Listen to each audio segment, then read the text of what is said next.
welcome back to my channel. So in today's video we're going to talk to you a little bit about Genie Plus and what we thought of it as a couple using it at Walt Disney World Orlando in April 2022. So quite a few of you have actually asked me a number of questions over the last few months about our experience with Genie Plus, whether we really liked it, what we thought worked best, any tips, things like that. So I thought it just makes sense to put it all into a video together and give you our thoughts and feedback on Genie Plus. So let's get straight into the questions. So the first question is, did you like Genie Plus? So me and Ryan absolutely loved Genie Plus. However, what we did not like about it is the fact that they charge $15 per person per day, and it just feels a bit like a money-making scheme now, because obviously they used to offer a very similar service, their fast pass system, which worked absolutely perfect. We loved it, and it was accessible for everyone. Like, everyone got to utilize it, and I just thought it was really fair and it worked. So it just makes me feel a bit like and the fact is, like, people pay it. Like, we paid it, so they know people will pay it, and people do. We did, just to use it, and we did enjoy it, and we got what we wanted out of it. But it's just a really, I don't know, it swings and roundabouts, isn't it? It's just like a kick in the teeth, really, because it was accessible for absolutely everyone before, and I did really like the system before. So another question was, that kind of leads on to that, is Genie Plus worth the money? Okay, so for us, it's a really difficult one. If we were to go back again, would we buy Genie Plus? I think we would. I think, honestly, we would. And it is annoying because obviously it's a lot of money. What we actually did was we factored it into our holiday costs before we went. So when we booked our Walt Disney World tickets, we bought them through Florida Tix, and we added a combo ticket. So that actually included Genie Plus. So that was kind of in our head, our bulk holiday cost. So we had paid that off obviously before we went. So we didn't really think about, oh my goodness, this is $15 per person per day. When we were there, we just had access to it during our 2-week stay. Realistically, we would probably do it again, I'm not gonna lie, because we really did benefit from it. We were utilising it to the best of our ability. We knew what we wanted to get done. We had a list in our head and we just went for it, and it really did work for us. And I've heard it worked for a lot of people. I heard it hasn't worked for a lot of people. I have heard that people without it have done just as much. So it really depends. But for us, using it in April around Easter time, it worked perfectly for us, because it was quite busy as well. We got so much done. Saying that, I am in groups on Facebook, like It's Orlando Time. People that were there the same time as us that didn't have Genie Plus would write blog posts and let everyone know what they were able to get done that day. And a lot of people still were able to get so much done without it. So it's really, like, if you're really not sure, I highly recommend maybe doing it a day by day, because it is a massive cost to your holiday, like an additional cost that you haven't really probably thought about before, and you're like, is it going to be worth it? So we basically took a risk. We took a risk, and luckily it benefited us at that time. However, if you're really unsure, and if there's a big party of you, because we were only 2 people, if there's a big party of you, that is going to be a huge additional cost. So really think it over, and maybe just try it and pay for it day by day, and then see how you go. Did you use it for our entire holiday? So I kind of just touched on that. Yes, we did, because we purchased it before we went into our holiday package. We would just had it for the whole 2 weeks, and some days we didn't even go to Disney World. So I don't even know if it worked out a lot cheaper than paying day by day. It must have done a little bit, because it was obviously factored into the Florida Tix combo ticket, but we just had it, and we just knew we had it every day that we wanted to use it. So it was really, I don't know, it just worked well for us. So yes, we did have it for an entire holiday. Is there any particular park where you thought it worked best? So I would say the parks that it worked best at for us, I would say Magic Kingdom and Hollywood Studios are the 2 parks that you will probably benefit from using Genie Plus the most. Hollywood Studios has got some newer rides. It's really busy there at the moment because it's absolutely incredible. I love Hollywood Studios so much. Like, if you see my vlogs, I bang on about how much it's my favourite park. Absolutely love it. But because some of the wait times there are absolutely crazy, it's so worth having Genie Plus there. However, Magic Kingdom, I would also say definitely worth it, because it's one of the bigger ones in terms of rides. You can benefit more with Genie Plus for them to parks. Not saying that you can't from the other two, because having it at Epcot definitely helped us on our day, but that's only because we visited Epcot on one day and we had one day to get everything done that we wanted to, and we wouldn't have personally been able to do that without Genie Plus, because from what I remember we even had to purchase a lightning lane to get Ratatouille done because we wanted to experience it there, and there was so much that we wanted to do, and yeah, we wouldn't have been able to do it realistically on that one day without Genie Plus. So that was a big help from us. And Animal Kingdom, I would say we definitely utilised it. We used it in there because I think we bought another lightning lane in there from, I think we did it once with the Flights of Passage.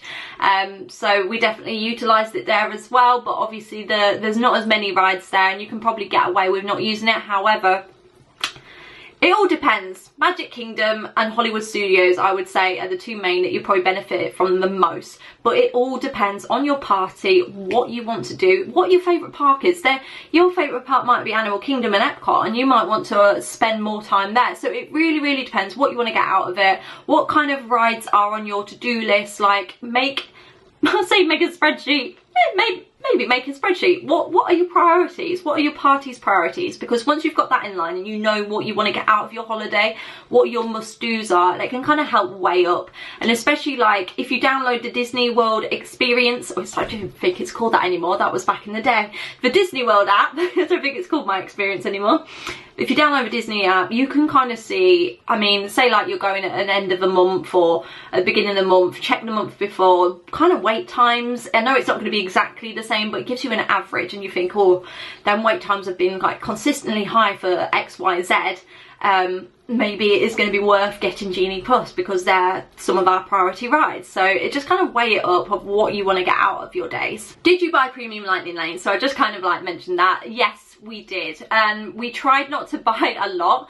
When we went on our holiday, we went with the mindset of we are going to buy a premium lightning lane for Rise of the Resistance and maybe Mickey and Minnie's, because we hadn't been on either of them. We really wanted to go on them, but we did end up buying a premium lightning lane for Rise of the Resistance, and that was fine, that worked. And I don't think I ended up buying one for Mickey and Minnie's Runaway Railway in the end, but we did. I know we bought a premium lightning lane for Flights of Passage when on our first day at Animal Kingdom, because the wait was really long and we just wanted to get that done. And I know we bought it for Ratatouille for sure, because that was what helped us get everything done in our day. That premium lightning lane there was just really helpful.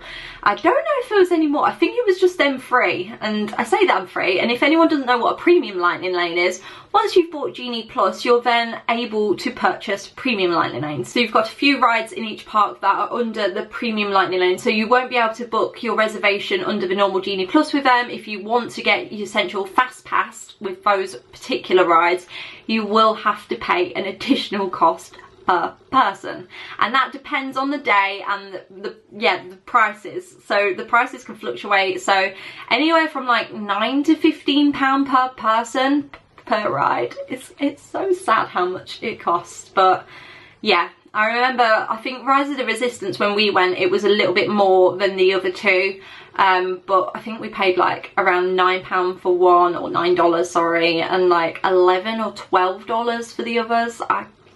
Somewhere around that, 9 to 12 I think we paid for those, which makes me feel a bit sick inside, but we did it and it helped us just achieve what we wanted to achieve. And yeah, it's just one of them things. We were also asked, do you have any tips when it comes to Genie Plus? So if you have watched my vlogs, you will know that Ryan was like key Genie Plus person. He was so good. We had never used it before, and we sat there in the car at the car park at Magic Kingdom on our first day, and we were like, right, this is it. This is it. So we knew at 7 AM we were able to book our first reservation. So we were waiting and we were refreshing, and well, Ryan was refreshing and I was watching and vlogging at the same time, and he managed to get, I'm sure it was either Big Thunder or Space Mountain. That's so sad that I can't even remember that now. It's like months ago. That's so sad. But he got it in there really quick. I'm sure it was Big Thunder. And he was just really quick on it. Make sure you get on there at 7 AM. I know it's so early. Make sure you set an alarm. and that just helps you kickstart your day of making sure you get your first one in. And try and get it, what we try to do, a good tip is to try and avoid the 2-hour rule if it can be helped, but it can't always be helped. So if you're not sure what I mean by the 2-hour rule, it's basically if you book a lightning lane for a ride, you're able to book another one as soon as you've ridden it, or within the 2-hour rule, depending on when you've booked your ride. So whatever comes first, basically. If you've got one bit later on, you've got to wait either 2 hours or as soon as you've ridden it. So it kind of helps a little bit. But what we tried to do was we just tried to get as many rides as close as possible and just go from one to the other. So you will see in our blog on our first day at Magic Kingdom, we were pretty much like ride. It was quite like one to the other, which was really good because we got so much done on our first day.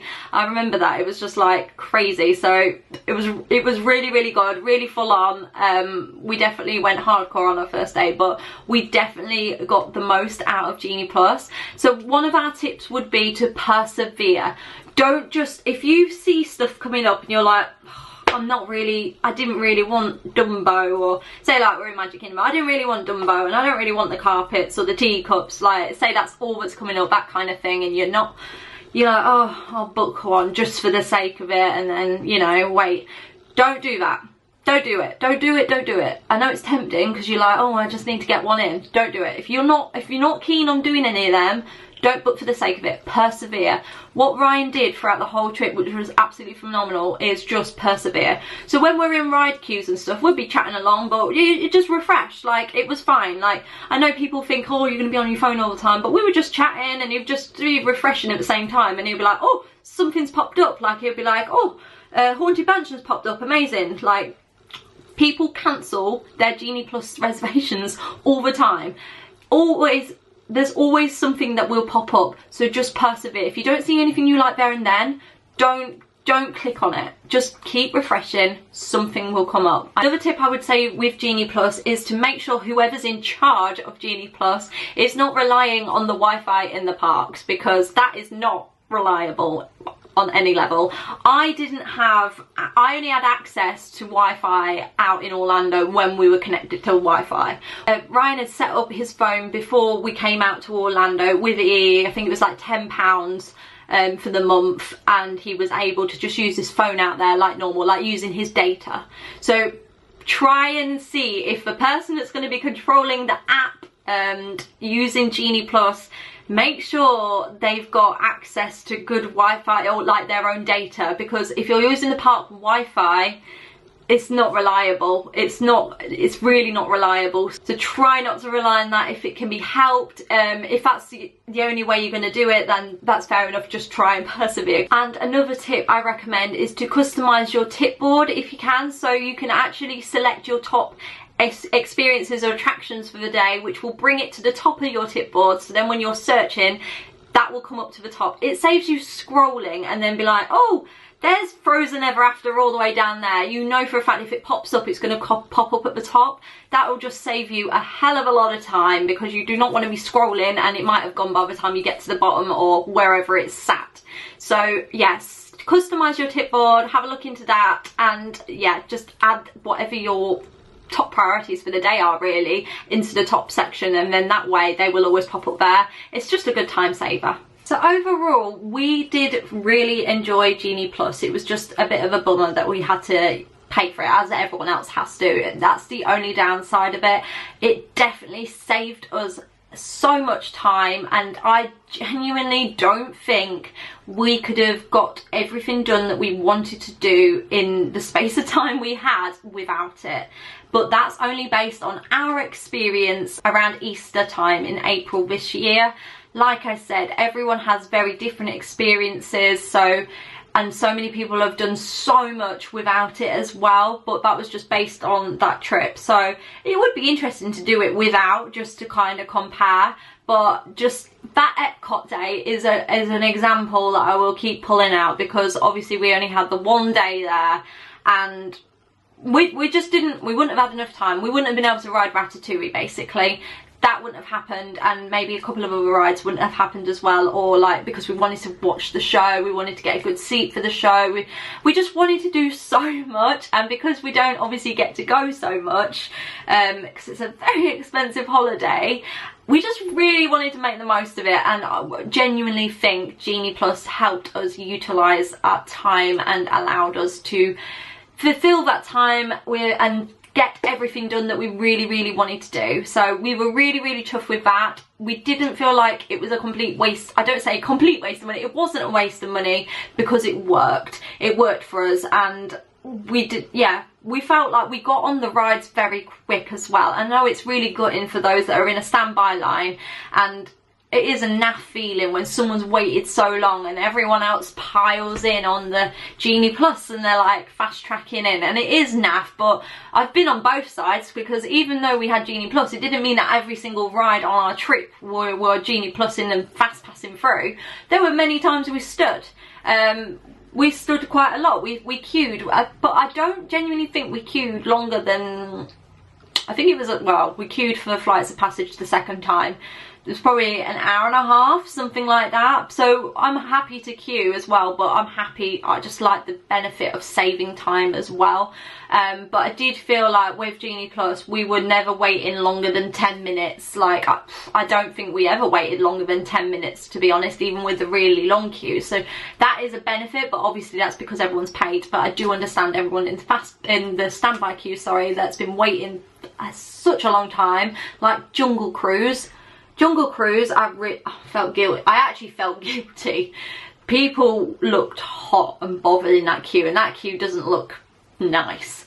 And it was so long. It was like a 2-hour wait or something silly like that. I was like, you know, when you want to tell someone that's not worth it, but you know, each to their own. And then we just come waltzing in and scanned our bands, and we were like, on in 5-10 minutes. It is a bit of a pee take for those that have been waiting, but it's just how the system works. So yeah, it's all about saving time, and it is a lot of money, especially if you're in a big party. So really weigh up your options, do some research and write down on spreadsheets, things like that, like your priorities as a family or a party, like what you will want to get out of it, what rides you're most interested in. If you go quite frequently, you might not need it, but if you've never been before, or you know you're not going to be able to come again for a good several years, it might be more beneficial to use it. But it's really down to you, your budget, and what your priorities are. So yeah, it's a bit difficult one really, but I do appreciate it is a lot of money extra.